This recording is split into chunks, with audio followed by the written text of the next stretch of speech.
Missed an episode of your favorite podcast? Choose from over a decade of content in our archives, not just the latest episode. All free at gcnlive.com.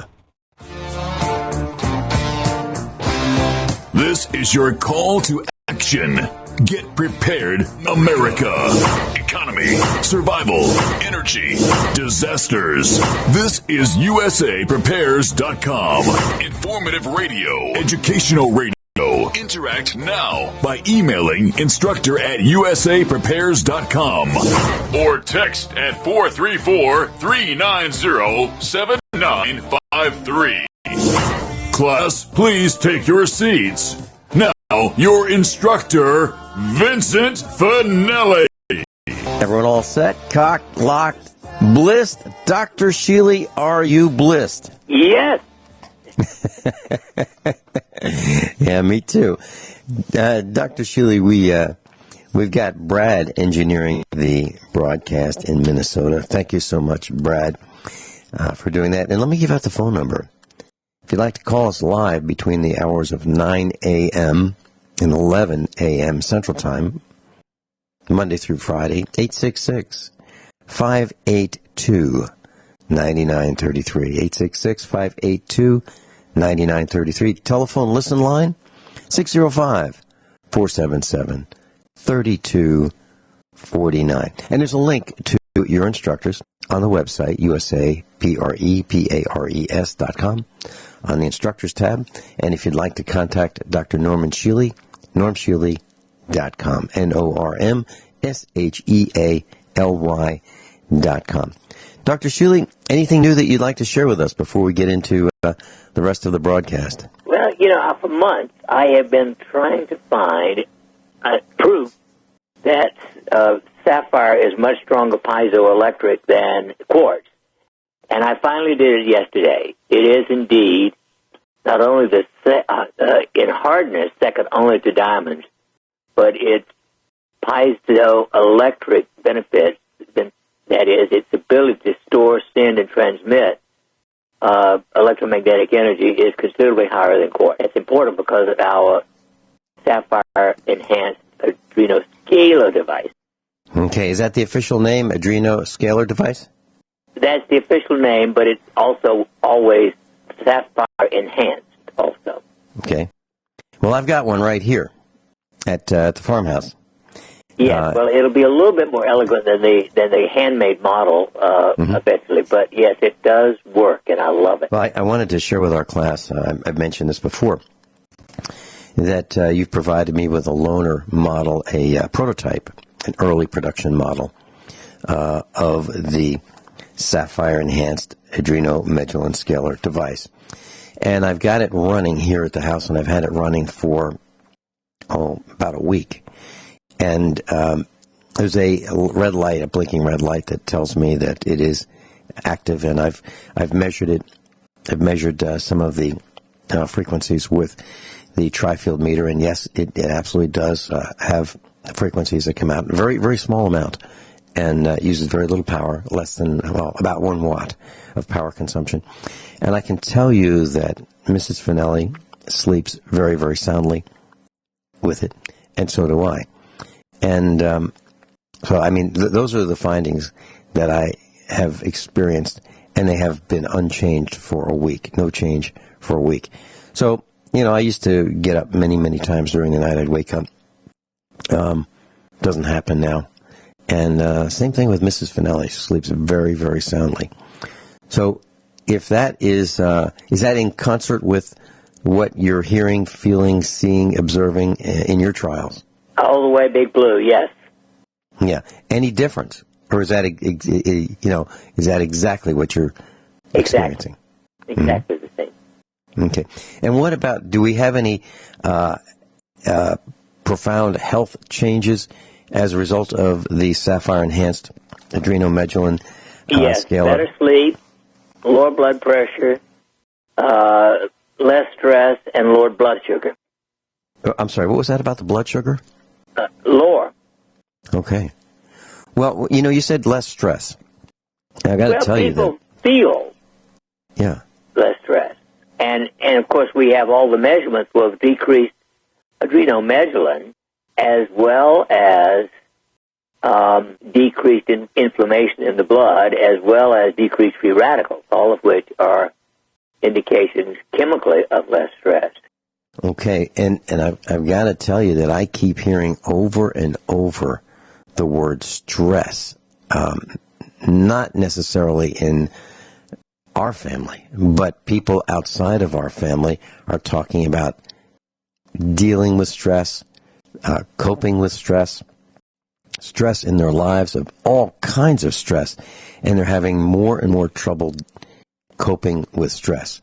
And when I talk about stress, currently, I'm talking about family members who are ill, family members who are dying, the extra burden of, and maybe I shouldn't use that word, the extra time spent out of the normal routine helping those family members who are really, really ill. I learned of a family yesterday. The father of let's say a 50-year-old man is dying of cancer, and this is on the East Coast. And the family is doing everything they can to bathe him and clean him and medicate him and do all those things. And they can't seem to handle it anymore. I'm not sure why, but they can't seem to handle it. And the stress is taking its toll on the rest of the family. So they want to put him in a home, in like a nursing home. I don't quite understand it. It would not happen in here right now at our house. We would do everything we could to take care of a person who was sick. But the stress, that's one kind of stress. Then there's the job stress, and then there's the financial stress, and then there's this, the nonstop telephone calls that come in, and people just aren't able to cope with it as well as I believe they used to be able to. Is that something that you're seeing too? That less, other than being impacted positively with your Sapphire Enhanced Adrenomedullin and Scalar device, other than that, are you seeing people having a real tough time coping with what they call stress? Oh, yeah. No question about it. Vince, we've talked about this off and on, I think, but the world is in utter chaos. The world, everywhere. And, you take this frequent hurricanes, the this, that's, and the others, the stupid economy. Detach. Yeah, but for some people, they can't detach. If they're in harm's way and the storm is coming at them. No, well, the interesting thing is, if you're going to die, just relax and enjoy it. I'm not being totally facetious. Right. I honestly cannot allow myself, if I cannot change it, to allow myself to get upset over it. But if you live in Florida, you know it's coming. You just don't know when. Well, I wouldn't live in Florida. See, that's the other thing. Personally, all my life, practically, at least as an adult, I've known I wouldn't choose to live in that area. I wouldn't choose to live on the West Coast. Right. I wouldn't choose to live near the New Madrid Fault. You make choices based upon known stuff. Yes. Yeah, and we have too. Now, the New Madrid Fault is right here in Missouri, but Dr. Shealy and I live hundreds of miles away from it. And when we were looking for where we live now, we looked at where are there nuclear reactors, where are we downwind from what, where are we away from farms that are spraying tobacco insecticides, in the air to get to the plants. Where can we avoid being downwind and downhill from potential problems? Like, we don't live below a dam. We don't live where there could be a massive flood. We don't live near a man-made lake that's uphill from us. We don't live near... even the ocean, anywhere. Right. Well, here's an interesting story, Dr. Shealy. Virginia Tech has a well. And there was one of their instructors was measuring the water column in the well when the tsunami, there was a tsunami that hit Japan. and they found that the water level in the well rose about almost 200 feet inside the fresh water well. And what that tells us is that all of the oceans are connected to the underground aquifers. They're connected. So the water is at, there's an equalization. The water pressure of the drinking water, if you will, the aquifers are pressing outward, and the ocean is pressing inward. And as long as they're at equilibrium, it's okay. But if they're not, then we're going to be drinking salt water from the ocean. Yuck, yuck, yuck, yuck, yuck, yuck. So that was an interesting phenomenon that I learned about. So the waterways are interconnected, and then all the oceans are connected. So now, if you want to extrapolate out from there, we've got all kinds of radioactive substances in the ocean as a result of nuclear testing, atomic testing, Fukushima, background radiation, illegal dumping. Then we have all the waste that are in the ocean. And what I said about Virginia Tech, so now we know that our aquifers are connected to the ocean. Indeed. Vince, are you unequivocally convinced that the evil empire is causing these hurricanes? I'm convinced that we are manipulating the weather, and we have been since we've been seeding the clouds, I should say, which has been going on for decades. I'm convinced that there are a lot of things that we are doing intentionally and unintentionally. And let me give you an example. In the east coast of the United States, we have heating systems that are, some of them are pretty old.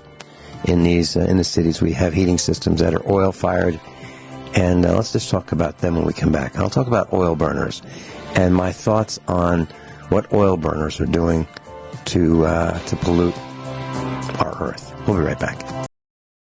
Dr. Norman Shealy's with us, class. And so, Dr. Shealy, to answer your question about the storms, we've got Hurricane Harvey and Irma, and we've got the massive destruction there, the flooding there. We've got about 5 more storms that have the potential to be pretty significant in the Atlantic, heading toward the coast toward the islands and toward Florida. So that's all happening, and these are storms that used to be once in 500 years, and now it's like every couple of weeks. So I think there's a link, and we're talking about I guess my thoughts on climate change, and here's how I look at it. I used to live in the East Coast, and back in the 1980s, I'd buy some single-family homes and apartment houses, and some of them were heated with oil. So I know a little bit about these oil burners.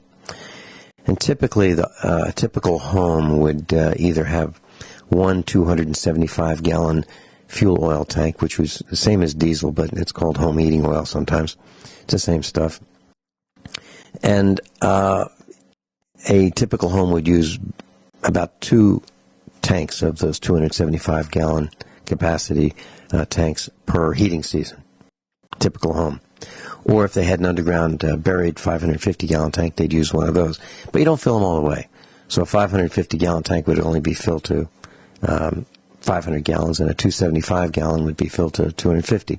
So either way, you'd be burning about 500 gallons of number 2 fuel oil or number 2 diesel or heating oil, whatever you want to call it, same thing, per house per winter. And a lot of houses, and that's a lot of fuel. And if you add to that, what about these tractor trailers? Okay, well, tractor trailers, my calculations show that they use about 70 gallons a day of diesel, 5 days a week, 350 gallons a week that tractor trailers use. And then you add to that the automobiles, And then you add to that the jets that are flying around the skies. So there's a lot of fuel being burned. And most of that fuel goes to heat, especially in the home heating system. So add all that together, we're warming the planet. And we're not the only ones doing this. It's more than just the East Coast. Then you have the natural gas heating systems. Then you have the electric power plants. And, you look at those nuclear towers that have the cooling stacks. And so we're heating the water with nuclear energy. We're heating the air. We're warming the planet that way. Some people say that's nonsense. It's the sun that's doing, almost all of it. But I believe we're contributing to it. So you put all that together, and I believe, and then you add to it HAARP and the weapons of weather change. Put all that together, and I believe we've done so much damage that, yes, we are causing many of these problems. Fracking, earthquakes. We're having more earthquakes than I can ever remember.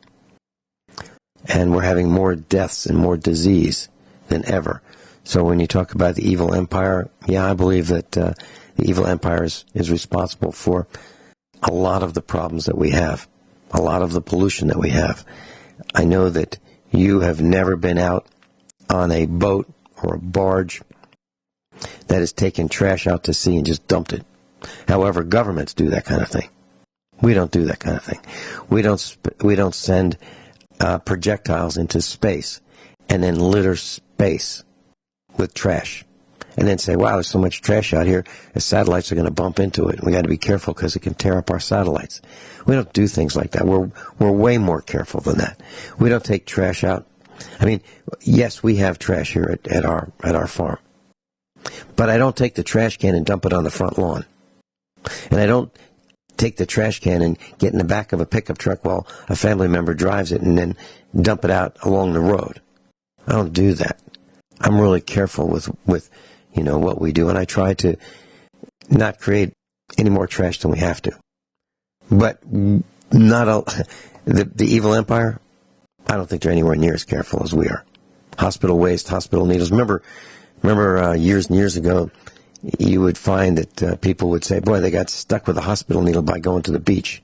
They go to the beach and they walk out in the water and they get stuck by a hospital needle that was thrown out and dumped in the sea. And it came back toward the shore, and people were getting stuck with them. Yeah, Dr. Shealy, to answer your question, I believe the evil empire has caused a lot of the problems, the weather modifications, and a lot of the storms that we're seeing right now. I believe it. Now, many people will disagree with me, and I guess we'll hear from them. Dr. Norman Shealy is with us. Dr. Shealy, so what I said during the last segment about my feeling about climate change, I think is a little different from what many think. But yes, I believe that we have had an impact on climate change. I think that we are very near or have passed the tipping point where we can affect a return to normal weather. I believe that the weather forecasters are having a really tough time forecasting the weather. Years ago, we could read the Farmer's Almanac, and that was printed well over a year in advance, and you could see what was going to happen on May 2nd. August 3rd, you'd know whether it was going to rain, and it was pretty darn accurate compared to the weather forecast of today, and that was well over a year in advance. So, we did have climate that was stable. I remember that from the 1960s. I remember it would rain about once a week, almost on a regular schedule. Now we don't have rains like that. We don't have weather that is as predictable. And we have these violent swings in temperature, which can be 30 degrees from in a 24-hour period. Right now, actually a couple of weeks ago, I was talking with Miles, one of our senior instructors in Europe, and they've already had snow. Interestingly, back about 80 or 81, John Hamaker, Hamaker, with Don Weaver, wrote a book called The Survival of Civilization. He's a retired, engineer of some kind from wherever they make cars. And when he retired, like Detroit? He started studying weather historically. Mm-hmm. And he talks in The Survival of Civilization about recurrent glaciation and interglaciation periods. Roughly 90,000 years of glaciation and 10,000 years of non-glaciation.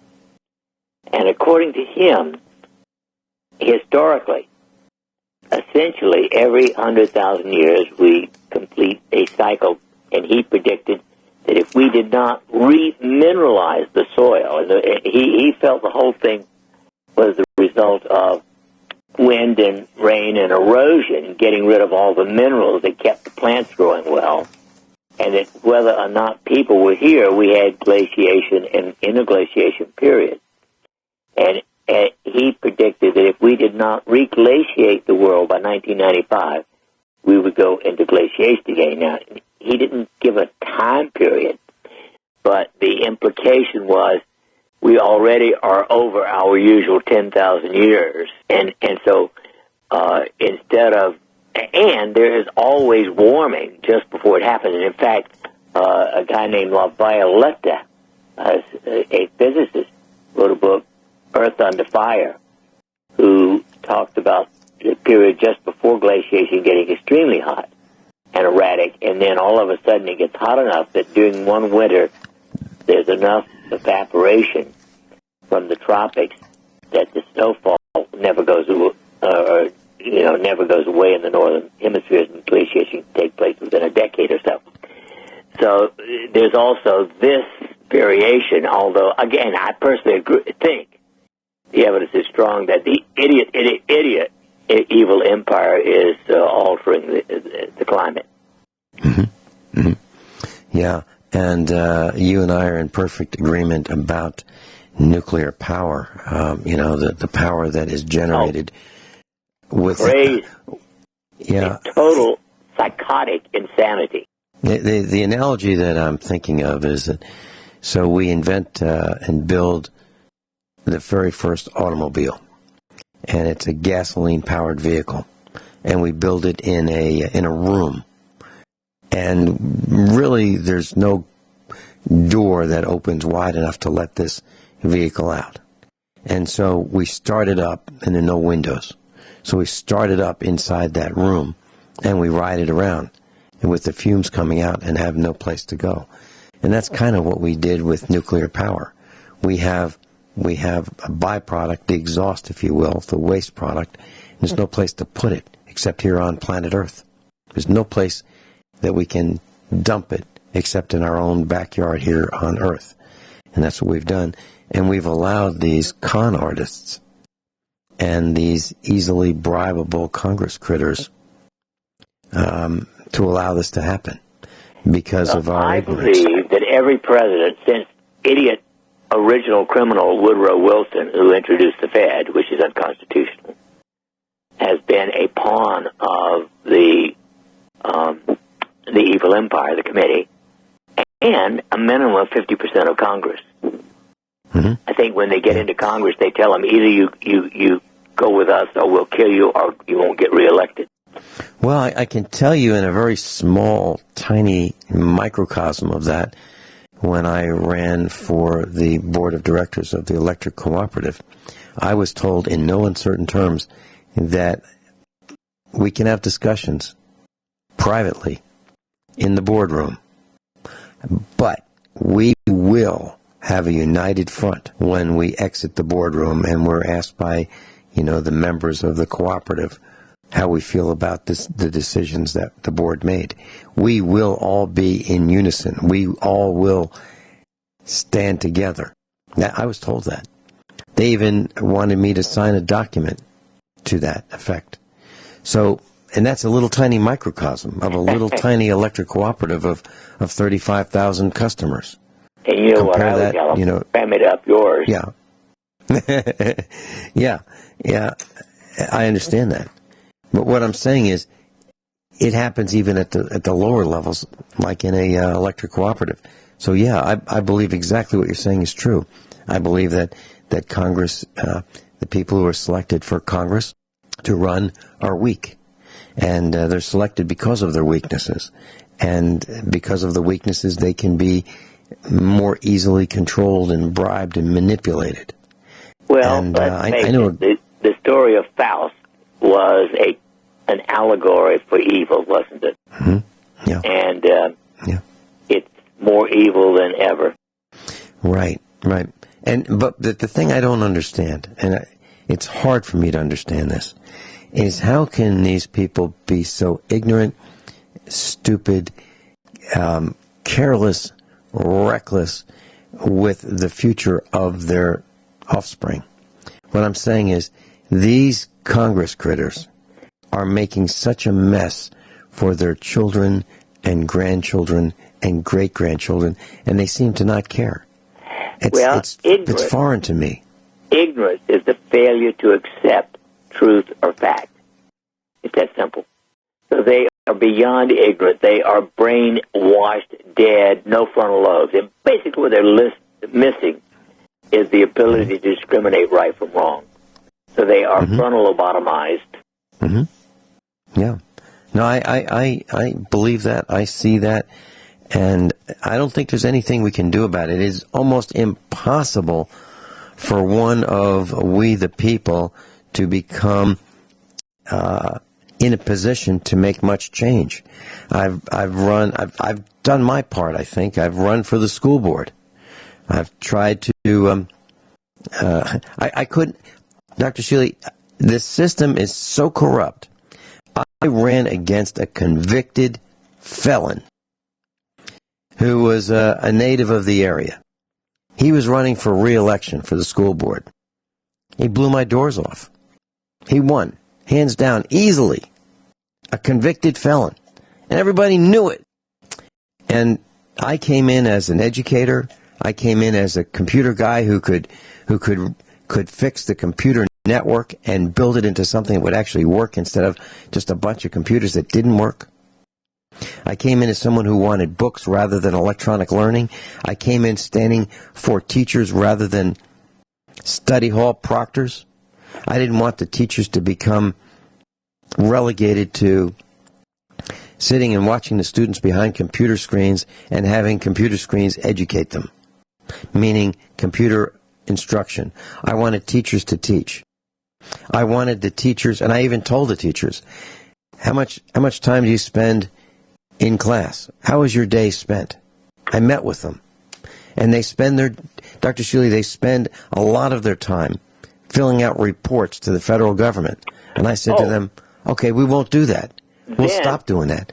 Then the average physician who works within the system has an overhead of 60%. The overhead is caused by the blank, blank, blank government. 60% now, when you say, to take care of all that paperwork. Now, when you say overhead, are you talking about time or are you talking about money spent to have everybody and build the systems to I'm talking about money spent to have more people and all the time that all of it requires of everyone. Yeah. Yeah. I mean, the evidence is overwhelming that this requirement to use a computer for all of your records, if you're within the system, totally disrupts patient-physician interaction. I remember when medical offices would have paper folders, and that would be, that would be the records, and the doctor could open that chart, flip through a few pages very quickly, and it was all right there. Could look at it very quickly, and update it very quickly, right then and there with a ballpoint pen. Well, that's what I still do. I refuse to do it any other way. That's why I dropped out of the system about 1997, 20 years ago. Well, one of the things I wanted to talk to you about today, Dr. Shealy, is vitamin C. And just to whet the appetites of our class, vitamin C, I remember my dad saying, you got those sniffles? Vitamin C. You got a cold? Vitamin C. But if I remember correctly, it was 60 milligrams. Let's talk about that when we come back. Right. Class Dr. Norman Shealy's with us, and we're talking about vitamin C. And I remember back in the 1950s, 1960s, if I had sniffles or someone in the house had sniffles, my dad would say vitamin C. Take a vitamin C. Take one every few hours. Maybe take as many as 4 a day. But Dr. Shealy, I think that if I remember correctly, those vitamin C tablets were typically about 60 milligrams back then. And you that was, are right, and actually that is still the recommended daily allowance of your insane federal government. Mm-hmm. Mm-hmm. And I have in front of me a jar of 120 capsules, and it says Dr. Shealy's Youth Formula, okay? And it says, proven in Dr. Shealy's research to rejuvenate DHEA naturally. Now, your supplement, which I take, and I'll tell you the dosage in just a minute, has vitamin C, 2,000 milligrams, and it's 3,333% of the daily value. It also has MSM, 1,000 milligrams, and it has molybdenum of 60 micrograms. Now, that is way, way, way above what the current advice is as the minimum daily adult requirement. Oh yeah. How do you discuss the difference between what they're saying and what you're saying? And by the way, I take your supplements, but I at your direction, I'm taking 2 vitamin C's of 2,000 milligrams twice a day. So I'm taking 4 a day. Well, so am I, and have been for years now. As early as the late 1970s, Emmanuel Saraskin, a physician and dentist on the University of Alabama Medical School staff, demonstrated that the optimal, at that time, almost 40 years ago, intake of vitamin C was a minimum of 1,000 milligrams a day. When I did my research on DHEA, revival, if you will, because most people are low after age 40, especially, I found that 2,000 milligrams of vitamin C, if you put a minimum of 1,000 milligrams, of MSM with it, would raise DHEA, the dehydroepiandrosterone, the most essential hormone for energy and immune and everything else. But if you didn't put the MSM with it, it wouldn't work. And molybdenum adds a little bit, and beta-1,3-glucan adds a little bit. So when you take the full youth formula, the average person will increase their DHEA production approximately 60%. And most people are running roughly 25% of normal by age 50 or 60. Okay. Now, what will increasing DHEA naturally do for us? What benefit will we see, Dr. Shealy? Number 1 is energy. Number 2 is immune function, so stamina. I mean, Ben, I'm knocking wood. I haven't had a cold or flu in 10 years. So those are the 2 biggies. But it helps you maintain your whole endocrine system, especially testosterone in men. I mean, so it's sometimes called the mother hormone, but its most essential is immune function and energy.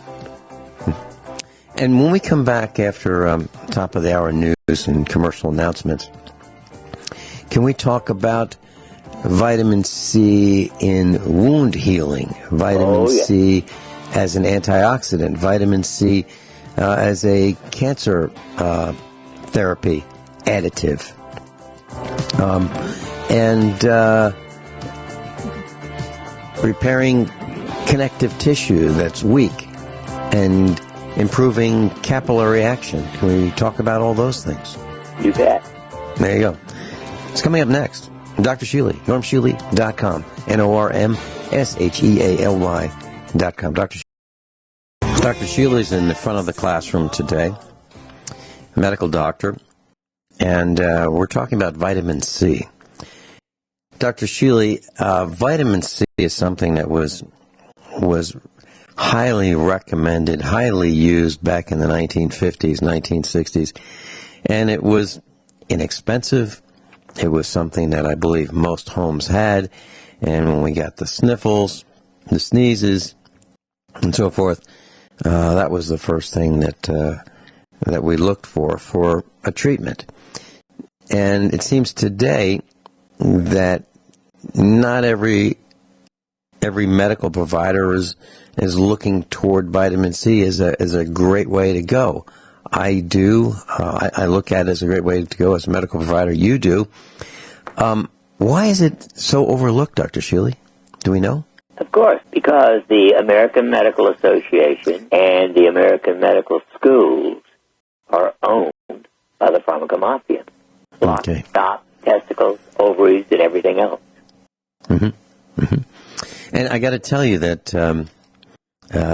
some of the men and women who are looking into my medical care that are mainstream doctors and nurses, and they ask me what I'm doing, and I talk about vitamin C. It's like, be careful. Really, be careful with vitamin C. I have a feeling they think I'm taking more than I should because I'm taking more than the recommended, mainstream recommended dosage. I'm taking what you take. I'm taking what other instructors who are on the air with us as medical doctors are taking as well. So, I mean, you're in concert with them, and I'm following your recommendation, but they're thinking that I'm taking too much. St. Georgie, who discovered vitamin C, I met when he was in his early 90s. He took 8 grams a day. Mm-hmm. Linus Pauling, the great Linus Pauling, took 25 grams a day. Now, I've never known anybody personally who could take even 10 grams, probably by mouth. But Linus Pauling supposedly took 25. Mm-hmm. Mm-hmm. That's how important he thought it was. Okay. Now, your body can't keep the vitamin C in the system. It's removed very quickly, isn't it? Within 24 hours. Mm-hmm. Mm-hmm. And so, if someone, what is the difference between oral vitamin C, Dr. Shealy? Let's say 2 grams twice a day, so a total of 4 grams, or 4,000 milligrams, which is the same amount total for a day, versus an IV intravenous infusion of, let's say, 50 grams of vitamin C. Now, other than the difference in the quantity, what is the difference in the delivery system, intravenous versus oral? Well, intravenous, of course, gets to the cells instantly. Mm-hmm. Orally, it has to be absorbed, and it's much slower, etc. The 25 grams mainly, or 50 or 100, IV significantly improves immune function. That's its biggest. But there's one other thing it does. It helps actually chelate out some toxic metals like aluminum. Mm-hmm. How about, would it chelate out copper and magnesium and silver as well? Well, certainly magnesium. That's why we add to the IV a Myers cocktail, which includes, when you get up to 75 or 100 grams, 4 grams of magnesium chloride. Mm-hmm. Mm-hmm. Well, I've got to tell you, I witnessed the before and after Myers cocktail. I was at your clinic, and Dr. Sergey Sorin was there on duty, and he had, or I don't know if he was on duty, but he's there, and he had some sniffles, and he's an emergency room doctor, so he's exposed to everything. And the amount of stress that he has on him, although he would probably not want to admit it, is enormous. Absolutely enormous. I mean, he's dealing with, he's got lives in his hands that could end any second, and I'm sure they have, based on, gunshots and all kinds of things that he deals with. But I saw him one day, he had some sniffles, and I know he took a Myers cocktail. With 100 grams. And the next day, 100 grams, 100 gram Myers cocktail, 100 grams of vitamin C. I mean, I was there. And the next day, you wouldn't have, no sniffles, absolutely sniffle-free. He looked great. And I said, wow. He goes, yeah, Myers cocktail absolutely works. So, I mean, I felt a Myers cocktail. I know the results. Same thing with him. I mean, fabulous results. However, I have not met any other doctor in Springfield in a hospital setting, nor a nurse, who has ever heard of a Myers cocktail. Well, again, remember, the medical system is owned by the pharmacomafia. Owned. And controlled. And the same doctors, nurses, and medical practitioners are all saying the same thing. You get all of the vitamins, minerals, nutrition in your food. And they are ignoring other facts. In the 70s, Ross Hume Hall, a Canadian biochemist, PhD, wrote a book called Food for Naught. And he pointed out 40 years ago that because of the deficiencies in the soil itself, the food in the grocery stores is deficient in vitamin and minerals, period. And if it was deficient 40 years ago, imagine what it is today. Right, because we've been farming on that same soil. As a matter of fact, Dr. Shealy, I mentioned this on the air, that we have wood ashes and from our outdoor wood furnace. And we have a pile of it, and what we do is we spread it in our garden. Every year we take it out, spread it, in the winter, rototill it in, give it some time to decompose and get absorbed by the soil. And those are the minerals that the trees picked up from the deep in the soil over the years of maybe 100-year life of the tree before they died, and we cut them up and burn them as firewood.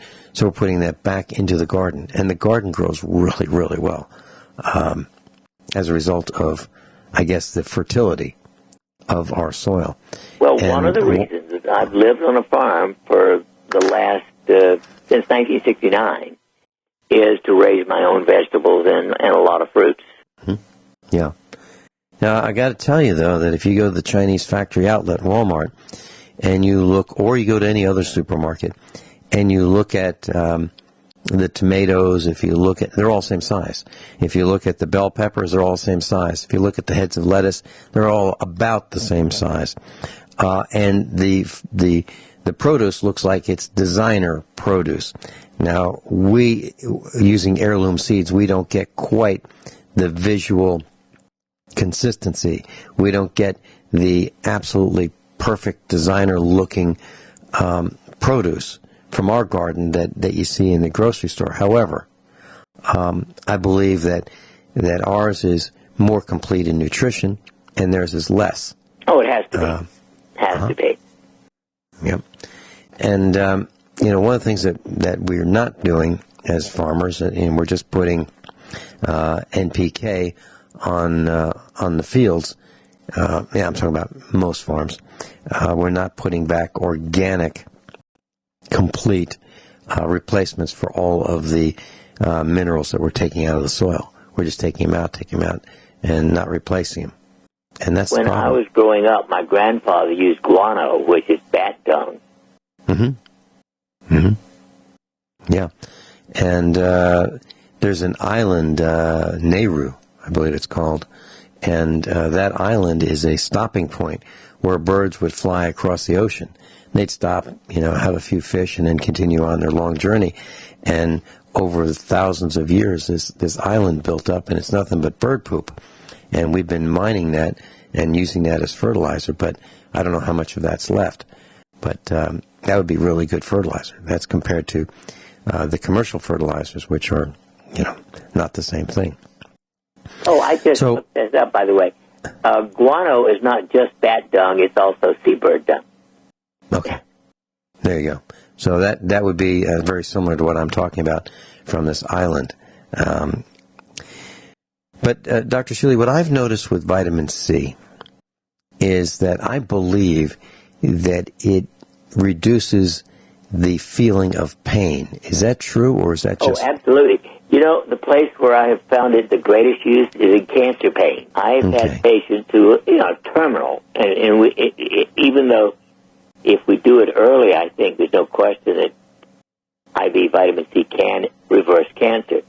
But, when they have a week left to live and are bad, a 24-hour drip of vitamin C will keep the pain totally at bay with no narcotics. Mm-hmm. Mm-hmm. Well, I can tell you that an IV drip of vitamin C that I've received from you in the past, I've had some really serious chest pain. It absolutely goes away. And it will stay away for 4 or 5 days, maybe a week. Well, that's right. I mean, that's been my experience with many, many, many people. I've been using this since the late 70s. Mm-hmm. Now, do you give yourself a Myers cocktail? Are you able to give yourself an IV? Take your right hand and and I've had 2 this year since that little problem I had with a surgical complication in April. Mm-hmm. Mm-hmm. And what did that do for you? When we come back, tell us the results, please, if you will, of the IV vitamin C in your body. We'll be right back. Dr. Norman Shealy and I are sharing some pretty intimate thoughts. We'll be right back. Class, Dr. Norman Shealy is with us, and Dr. Shealy, you and I were talking about intravenous vitamin C, and what was the reaction or the medical benefit that you saw when you received intravenous vitamin C? Well, I need to let people know what I'm talking about. When I was 18, I had shingles, and the chief of dermatology at Duke University treated my lumbar spine for 2 weeks with X-ray therapy. That has made my lumbar spine look about 1,000 years old, and I was beginning to get weakness in my legs from overgrowth of, arthritic changes. So on April 11th, I went to Cleveland to the best, I thought, and I still think, neurosurgeons in the country, to have a laminectomy. That is, they removed the bone over the entire lumbar spine in the back. Did well for 24 hours. All of a sudden, I was paralyzed in the left foot totally, and the bladder and the bowel. And then, with all that stress, and of course all the magnesium lost from all that stress, I developed auricular fibrillation in my heart, at 160, irregular. And I tried to tell them, if you just give me magnesium, this wouldn't have happened. I mean, it isn't just the vitamin C in that case. Well, they didn't. Of course, they put me on some stupid drug. And so when I got home, the first thing I did was take a Myers cocktail. It's probably just 25 grams of vitamin C, but 4 grams of magnesium chloride. And within 6 hours, the auricular fibrillation was gone without drugs. So that was one. And then a few weeks later, I just wasn't feeling that I was making adequate progress, and I took another one, probably, I think I took 100 grams that time, just an extra boost. And, marked increase in energy is the most important thing I got in that situation. And by the way, my bladder and bowel recovered within 10 days of my getting home, and within a couple of days of having the IV, and my left foot is at least 50% recovered.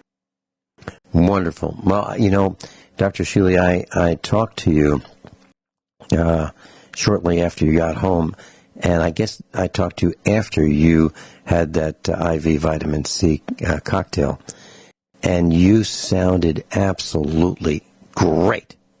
And I saw you in person in your clinic, and you look absolutely great. So you wouldn't, a person wouldn't have known that you had been through all that trauma. Well, I do consider for almost any illness a vitamin C Myers cocktail to be one of the most healing things I know. Mm-hmm. Mm-hmm. Now, I can tell you that, the reaction that I've had was all positive, and, I've referred to it as the fountain of youth. And you and I talked about Hillary Clinton's final debate with Donald Trump, if you want to call it a debate. She didn't look all that great, for the previous debates. But all of a sudden, people are talking about, what is this bag that she has on her leg? It looks like, she's got a catheter, and they could see this, what looked like a tube in her pants, tight against her leg. And but she really performed incredibly well, better than I've ever seen her. And I asked you on the air if that was a medical miracle, and we talked about that. And I think you believe that she did have a Myers cocktail, and her performance was outstanding. Not that I like her. So, I'm just talking about her performance. I know. I'm just saying miracles do happen. Anything that would improve that bag is good. Dr. Shealy, I was talking with a young man recently, and he was asking me about coconut oil, and he asked me to ask you about coconut oil. And he says, it's recommended that you cook with coconut oil. It seems to work really well on skin irritation. Some people brush their teeth with it. He has put it on dogs. He has a dog who bit her hair off because of a flea and a hot spot, and the dog just kept chewing, and bit the hair off on near her tail. And so he applied coconut oil on the red, irritated skin that the dog caused herself because of the flea that was driving her crazy. And I'll tell you what happened when we come back, and also about psoriasis. Class, if you'd like to go to Dr. Shealy's website, normshealy.com, normshealy.com. And if you'd like to read his optimal health section, it's on the website, normshealy.com. If you'd like to buy some of his products, including his youth formula, which is vitamin C, 2,000 milligrams plus 1,000 milligrams of MSM plus molybdenum. I take it daily. I take 2 twice a day. If you'd like to consider that, normshealy.com. Plus the bliss oils, plus the books. It's all right there at normshealy.com. Dr. Shealy, so I was talking to this young man about coconut oil, and he said, well, it's the most amazing oil. He cooks with it. Yep. And he put it on his has 2 dogs, and they're outside dogs, and sometimes they get fleas, and they can't stand the fleas, so they'll try to bite the fleas and stop the fleas from biting the skin of the dogs. And he'll apply it to the hairless area where the dogs have chewed off their hair, and within a week, he says, the hair's growing back. The skin looks so much better, and it's healing quickly. And he's even applied it to himself where he believes he might have some psoriasis, and that cleared up. Yes, coconut oil, especially virgin coconut oil, is definitely, unequivocally, one of the greatest healing things you can put on a wound in people. Mm-hmm. Mm-hmm. Mm-hmm. And are there any concerns? Are there any cautions? So if you have like for example, a psoriasis patch, he just puts some on there, and within a few days, it seems to be gone or almost all gone. Is that yes, is that what you would expect? Yes, absolutely. But I would always advise that in addition, you should have adequate vitamin D3 and omega-3 fatty acids that go into your mouth instead of on the skin. Vitamin D, I'm writing this down. Vitamin D3 and omega? Omega-3, orally. Mm-hmm. Yep. Okay. In addition. Okay. And let's see. So do you have any concerns about applying it to skin? Could you apply too much? I don't think so. Okay. And we're not talking about, 100% coverage. We're just talking about it actually, patches. well, it's antibacterial, so it will help infections and everything. Mm-hmm. How about orally? I was reading on the internet about, it says that it's been demonized in the past because it contains saturated fat. Coconut oil is one of the richest sources of saturated fat known to man, with almost 90% of the fatty acids being saturated. Is there any concern about that? Is stupid, ignorant. Mm-hmm. Medical stuff for the last 60-plus years is saturated fat. It is insane. And coconut oil has particularly healthy ones. So, the whole thing. Broder Barnes, a great physician of the last century, demonstrated that it isn't the fat, it is the blank carbohydrates that create coronary artery disease. You can eat, huge amounts of normal, wide range of fats and meat and vegetables, but when you couple it with carbohydrates, especially sugar and all the junk sugars and artificial foods, that is what causes heart disease, not fat. Okay. So that means no pasta, right? Except for... Minimal. Yeah. Okay. And let's see. What I'm reading says that saturated fats not only increase healthy cholesterol, known as HDL, in your body, but it helps convert the LDL, the bad cholesterol, into good cholesterols. So should we be... Okay, so if we're going to make some scrambled eggs, which I try to eat every day, farm fresh scrambled eggs, what I've been doing, instead of using an oil in the cast iron little skillet, what I'm using is butter. Should I switch to coconut oil? Well, I don't like the taste of coconut in my eggs, but other than that, yes. Okay, all right. I will do that, and I'll try it, and I'll let you know what my reaction has been. Have you heard of ear piercings curing headaches? No, I have not, but anything's possible, I guess. This young man was telling me about that he had read something about it, that specific locations of ear piercings can cause headaches. So, class, I'm not advocating you go get all these piercings, and trying different spots and end up with ears that look like Swiss cheese. I'm not recommending that at all. I was just asking the question if Dr. Shealy had known about that or heard about it or read about it. Okay, how about natural vitamins versus synthetic vitamins? Is there a difference? Oh, right. I'm sure there's a huge difference. The research on that is, nobody has done enough proof that we could say that unequivocally. But given my choice, I would always take natural. Okay. How about the timing of vitamins? Is there a time that's best? Like, for example, if I'm going to take your youth formula, and I'm going to take 2 of them, would I be better off taking them first thing in the morning, before breakfast, upon arising, with breakfast, after breakfast, right now, just before, 11 o'clock in the morning, during a break on the broadcast, with lunch, afternoon, with dinner, before bedtime? What are the best times? Most people say it's better with food. I have to admit that I take mine mostly first thing in the morning, with water, and it works fine. Okay.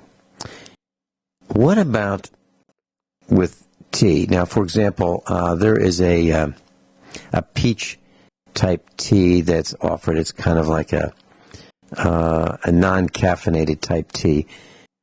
It does not have... If I take mine with plain old water, I think even regular tea or even some coffee, I don't think that... The most important thing is getting them into your body.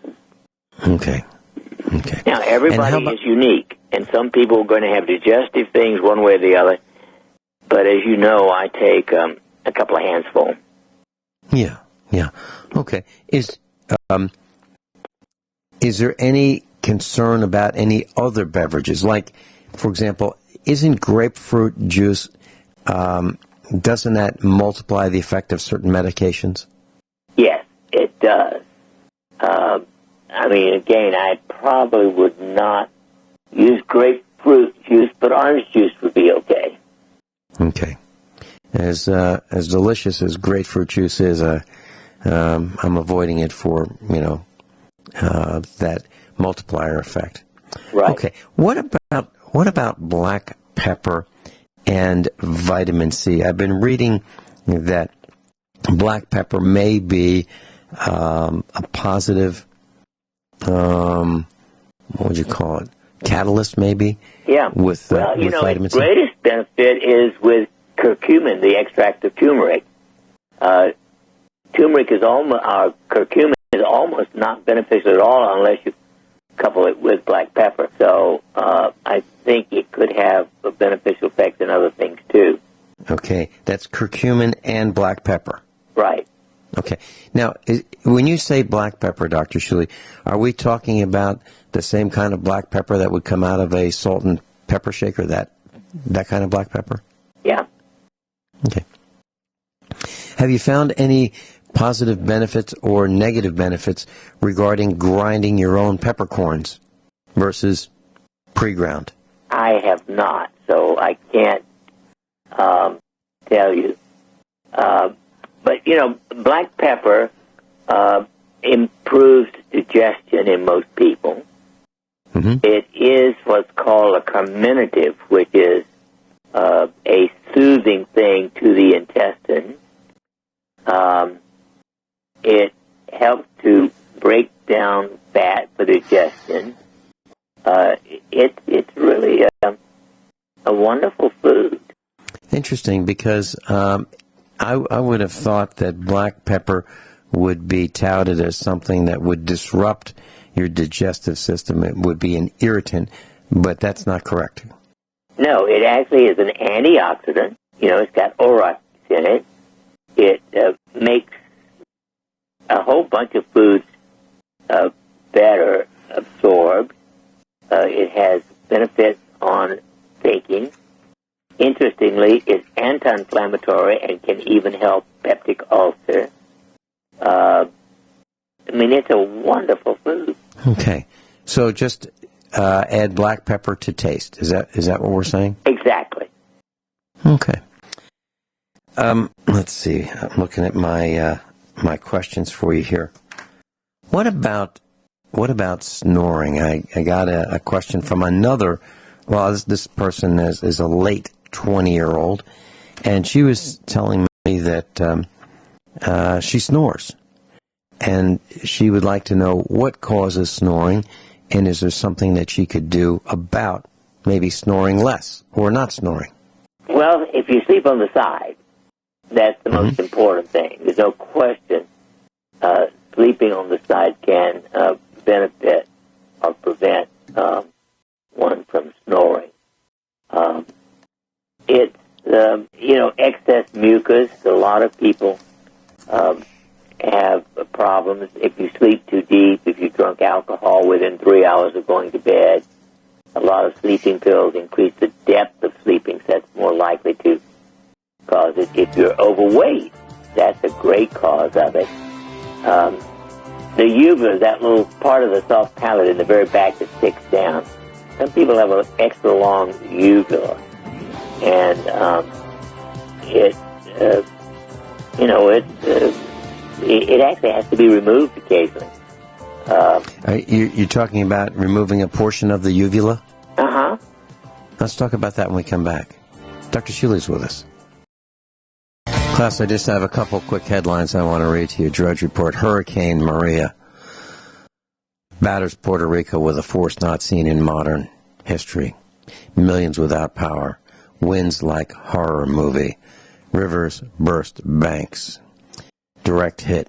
Lights out. That's Puerto Rico.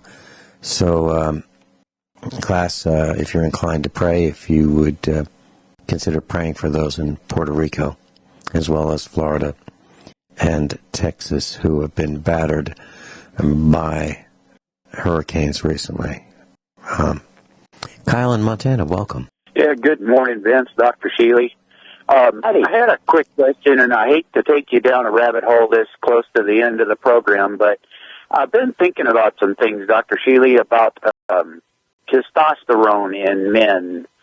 And I noticed, I'm in a little over 60, and I'm working out 3 times a week, and I used to muscle up so incredibly. I mean, literally, I could rip shirts out, but when I was like 45 years old, after working out for a few months, it would just put muscle on immensely.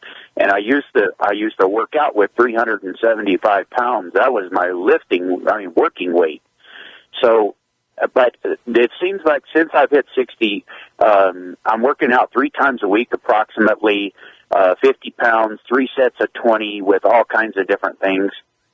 And I'm not putting on muscle like I used to. I'm getting stronger, but not putting the muscle on or in getting as strong as fast as I used to.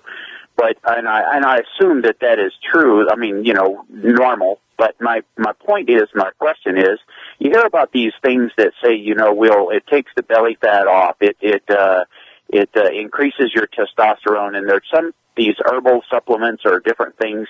And I was wondering, number one, what you think of them, without getting, hormone injections, because I've heard those things are horrible to get the testosterone shots and that kind of thing, but or therapy that way from the pharmacia thing.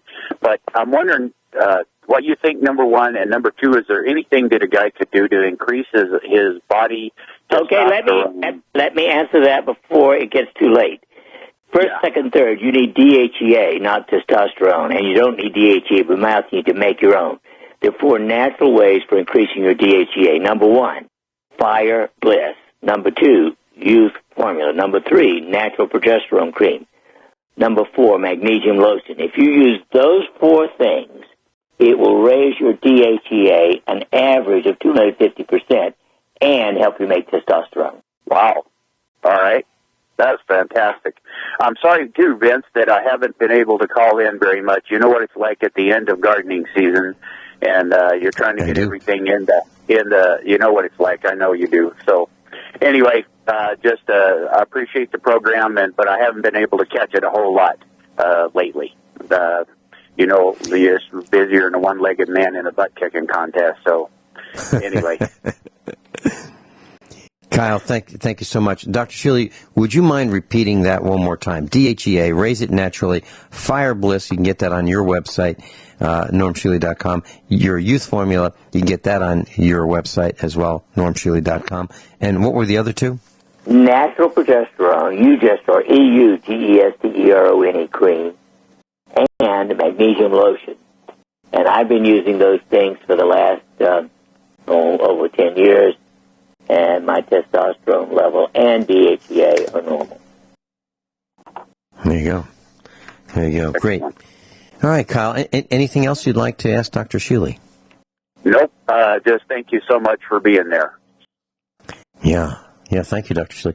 Kyle, thanks for calling in. You bet. Bye. Dr. Shealy, we were talking about the uvula, and sometimes you have to have it shortened. So how is that done? Is that done with a local anesthetic? It can be done on a local anesthesia, and it is a great help for snoring, and sometimes for those people who have sleep apnea. It has been known to help cure that. But it requires a very competent otolaryngologist. Okay. Now, too short's no good, too long's no good, and it will change your voice, won't it? Oh, absolutely. Yeah. So those of you radio broadcasters who are thinking about that, you might want to check out how your voice is going to change. You might not be recognized after it. Dr. Shealy, thank you so much for being with us. I'll see you next Wednesday. Terrific. Have a great week. You too. Bye-bye.